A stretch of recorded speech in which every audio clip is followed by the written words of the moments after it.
제 딸이 학교 폭력 가해자로 지목됐다는 연락을 받은 날 세상이 무너지는 것 같았어요. 하지만 이상했죠. 도대체 무슨 일로 그런 신고가 들어왔는지 알고 보니 피해자라는 그 아이가 오히려 다른 아이들을 괴롭혀 왔던 거예요. 그런데 아이가 한 말이 충격적이었어요. 엄마, 그 애가 나를 신고한 이유가 그냥 내가 웃었다는 거야. 어떻게 이런 일이? 그리고 더 놀라운 사실은 우리 아이뿐만이 아니라는 거였어요. 무려 6명이나 같은 혐의로 신고당했거든요. 이게 과연 학교 폭력일까요? 아니면 누군가의 치밀한 계획일까요? 이 뒤에 숨겨진 진실이 궁금하시다면 지금 구독하세요.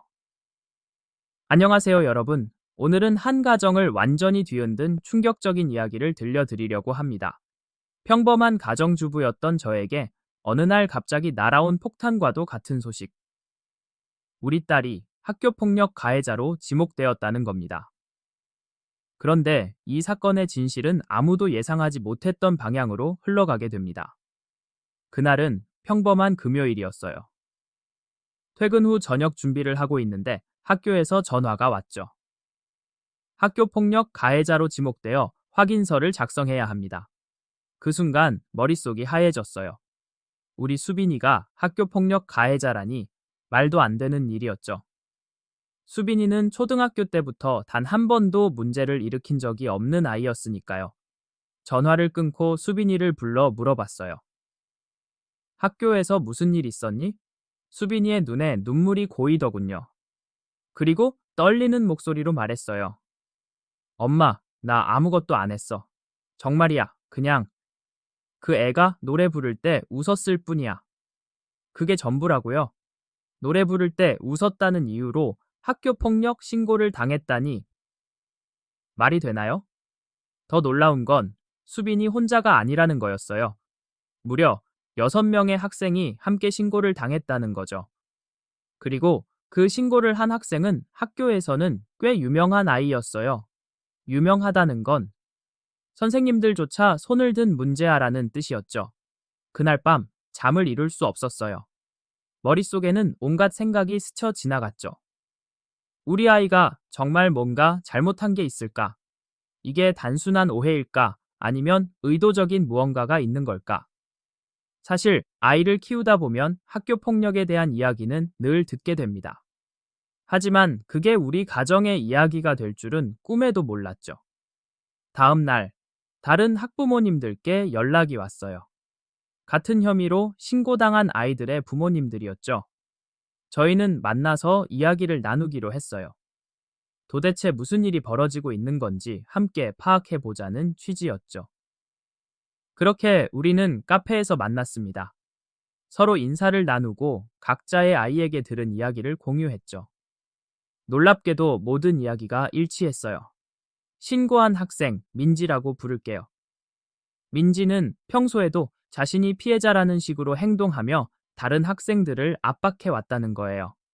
그리고 자신의 엄마가 명문대 출신이라는 걸 항상 자랑하고 다녔다고 해요. 저희 애는 민지가 노래 부를 때 웃었다고 신고당했대요. 우리 애는 민지 옆을 지나가다 실수로 부딪혔다고요. 저희 애는 민지 앞에서 친구랑 웃으며 이야기했는데 자기 욕하는 줄 알았대요. 하나같이 이해할 수 없는 이유들이었어요. 그런데 더 충격적인 사실은 이 아이들 모두가 오히려 민지에게 괴롭힘을 당해왔다는 거였어요. 하지만 문제를 키우기 싫어서, 고자질하는 아이로 낙인 찍히기 싫어서, 또는 단순히 참는 게 미덕이라고 생각해서 그 누구도 신고하지 않았던 거죠. 민지의 엄마는 며칠 전 학교를 방문해서 교장 선생님과 면담을 했다고 해요.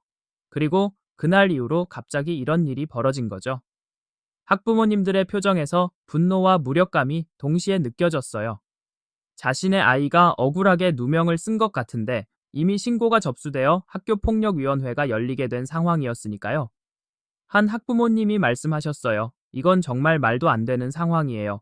오히려 우리 아이들이 피해자인데 피해자 코스프레를 하고 있는 그 아이에게 신고를 당했어요. 어떻게 이런 일이 가능한 거죠? 모두가 같은 감정이었어요. 화가 나면서도 막막했죠. 어떻게 대응해야 할지 막막했어요. 그러던 중 한 학부모님이 제안했어요. 우리도 맞대응하는 게 어떨까요? 아이들이 그동안 당한 일을 모두 진술하게 하고 우리도 학교폭력 신고를 하는 거예요. 처음에는 갈등을 더 키우는 것 같아 망설여졌어요. 하지만 생각해보니 이건 단순한 보복이 아니라 진실을 밝히는 과정이었죠. 우리 아이들이 실제로 당한 일들이 있었고 그것을 알리는 것은 당연한 권리였으니까요. 그렇게 우리는 행동 계획을 세웠어요. 각자의 아이들에게 그동안 있었던 일들을 솔직하게 말하도록 격려하고 그 내용을 바탕으로 학교와 교육청에 신고하기로 했죠. 하지만 그 전에 먼저 아이들의 이야기를 더 자세히 들어봐야 했어요. 그날 저녁 수빈이와 오랜 시간 이야기를 나눴어요. 처음에는 많이 망설이더군요.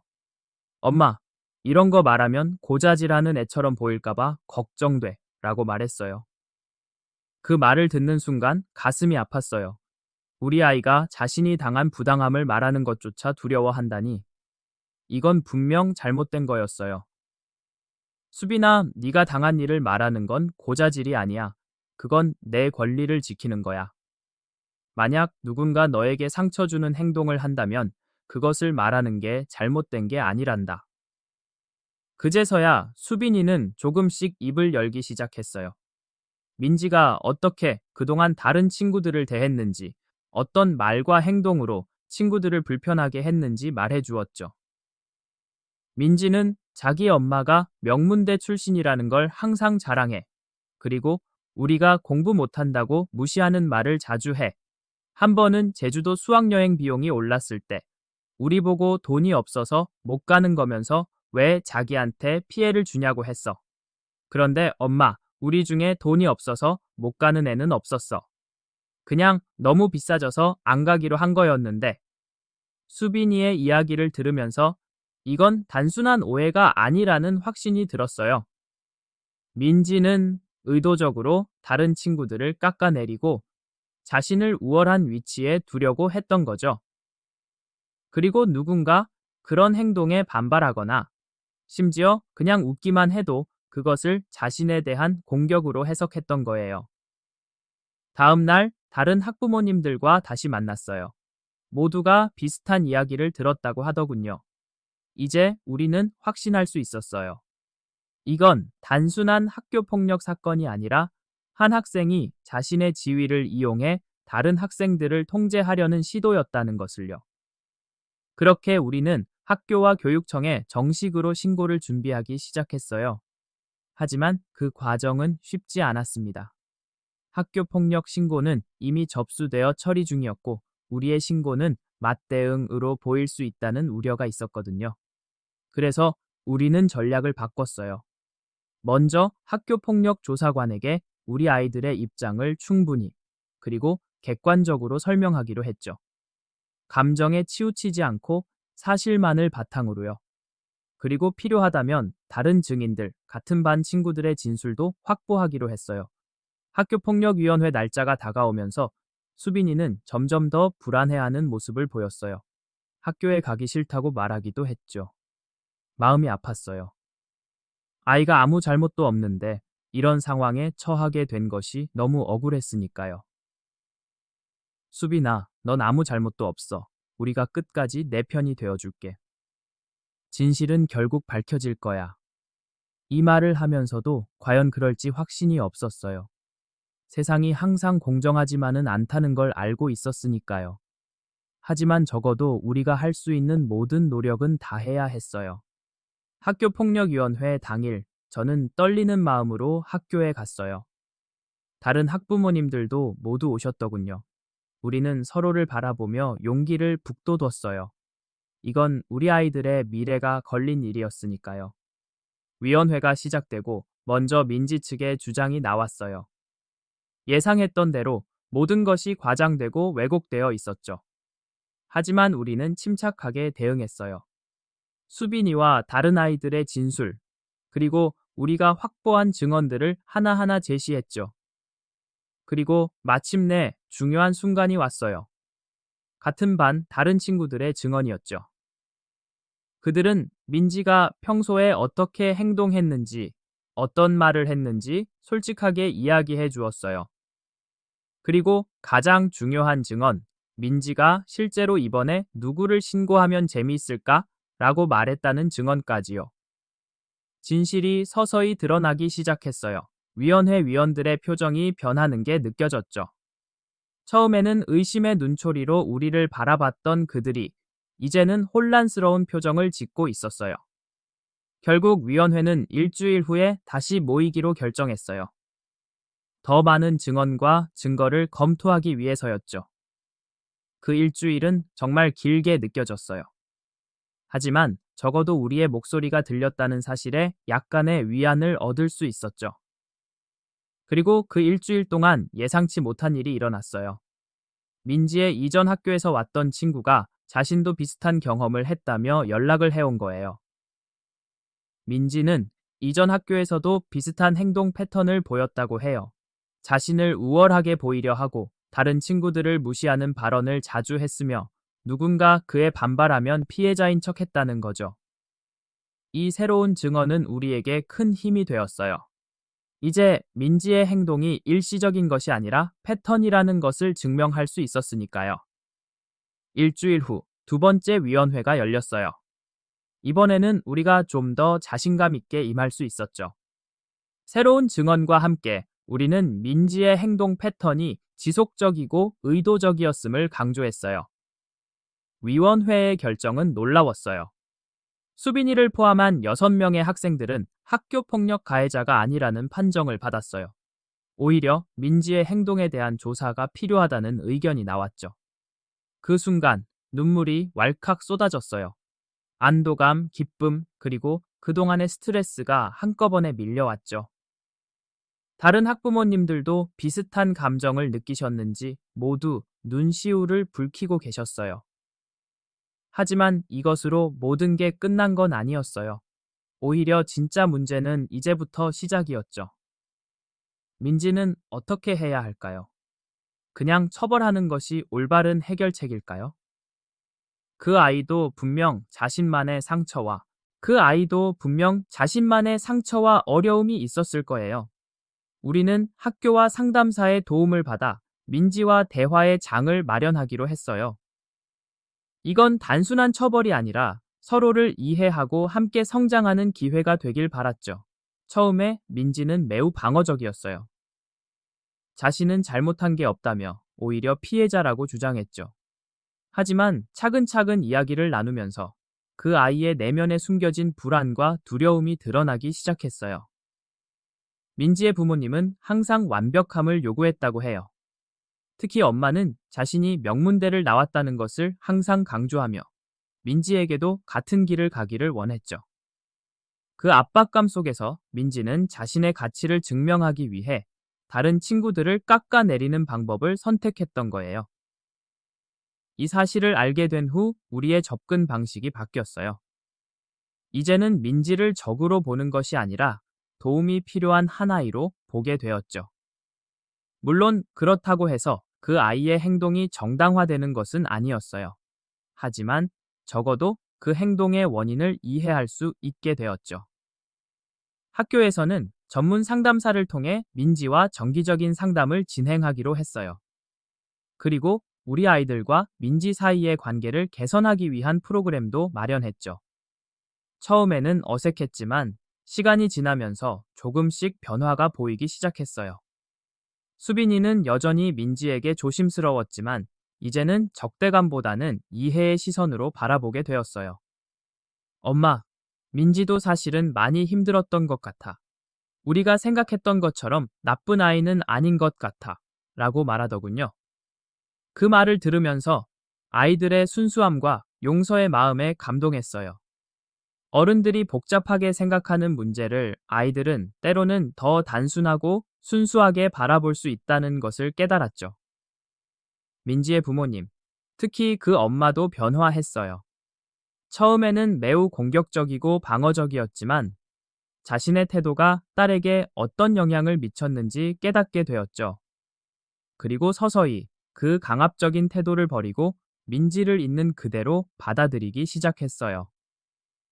이 과정에서 저도 많은 것을 배웠어요. 가해자와 피해자의 구분이 항상 명확한 것은 아니라는 것. 때로는 가해자로 보이는 사람도 다른 측면에서는 피해자일 수 있다는 것. 그리고 무엇보다 대화와 이해가 얼마나 중요한지를요. 학교 폭력은 단순히 누가 잘못했는지를 가리는 문제가 아니라 우리 아이들이 건강하게 성장할 수 있는 환경을 만드는 문제라는 것을 깨달았어요. 그리고 그 환경을 만드는 데는 아이들뿐만 아니라 부모, 교사, 그리고 지역사회 모두의 노력이 필요하다는 것도요. 이 사건 이후 우리 학교에서는 학교 폭력 예방 프로그램을 더욱 강화했어요. 단순히 규칙을 강조하는 것이 아니라 서로를 이해하고 존중하는 문화를 만들기 위한 노력이었죠. 아이들은 감정을 표현하는 방법, 갈등을 해결하는 방법 등을 배우게 되었어요. 수빈이도 많이 성장했어요. 이제는 자신의 의견을 더 자신 있게 표현하고 부당한 상황에 맞서는 법을 알게 되었죠. 그리고 무엇보다 다른 사람의 입장을 이해하는 능력이 커졌어요. 엄마, 나 요즘 생각했어. 우리가 민지한테 화났던 것처럼 민지도 자기 방식으로 힘들었던 거야. 서로 이해하지 못해서 더 많이 싸웠던 것 같아. 수빈이의 이 말을 들으면서 정말 자랑스러웠어요. 우리가 겪은 이 힘든 경험은 결국 모두에게 성장의 기회가 되었어요. 물론 처음부터 이런 상황이 생기지 않았으면 더 좋았겠지만 적어도 이 과정을 통해 우리 모두가 조금 더 나은 사람이 되었다고 생각해요. 학교 폭력은 단순히 누가 나쁜 아이인가를 가리는 문제가 아니에요. 그것은 우리 아이들이 살아가는 환경, 우리가 아이들에게 가르치는 가치관, 그리고 우리 사회의 모습을 반영하는 거울이죠. 우리가 아이들에게 경쟁보다는 협력을, 비교보다는 존중을, 그리고 비난보다는 이해를 가르친다면 아마도 학교 폭력은 점점 줄어들 것이라고 믿어요. 여러분의 아이들도 언젠가는 이런 상황에 처할 수 있어요. 가해자로든, 피해자로든, 혹은 방관자로든요. 그때 여러분은 어떻게 대응하시겠어요? 아이를 무조건 감싸기보다는 함께 상황을 이해하고 해결책을 찾아가는 과정이 중요하다고 생각해요. 그리고 마지막으로 우리 아이들에게 가장 중요한 것은 부모의 무조건적인 사랑과 지지라는 것을 잊지 마세요. 어떤 상황에서도 너의 편이야 라는 말 한마디가 아이에게는 얼마나 큰 힘이 되는지 모릅니다. 우리 수빈이는 이제 고등학생이 되었어요. 그날의 일은 이제 먼 기억이 되었지만 그 경험을 통해 배운 것들은 여전히 수빈이의 마음속에 남아 있어요. 그리고 저도 마찬가지예요. 우리는 모두 그 경험을 통해 조금 더 강해지고 조금 더 이해심 많은 사람이 되었죠. 여러분도 비슷한 상황을 겪고 계신다면 희망을 잃지 마세요. 진실은 언젠가 반드시 밝혀지고 그 과정에서 우리 모두는 성장할 수 있어요. 그리고 무엇보다 여러분은 혼자가 아니라는 것을 기억하세요. 같은 경험을 했던 많은 부모들이 그리고 이 이야기를 듣고 있는 여러분 모두가 함께하고 있으니까요. 이 이야기가 여러분에게 조금이나마 도움이 되었기를 바랍니다. 그리고 여러분의 아이들이 항상 안전하고 행복한 학교 생활을 할 수 있기를 진심으로 기원해요. 여러분의 이야기도 들려주세요. 우리는 서로의 경험을 나누며 더 나은 해결책을 찾아갈 수 있을 테니까요. 이 채널을 구독하시면 앞으로도 이런 현실적인 이야기들을 계속해서 들려드릴게요. 여러분의 일상에 작은 위로와 지혜가 되었으면 좋겠습니다. 다음 이야기에서 또 만나요.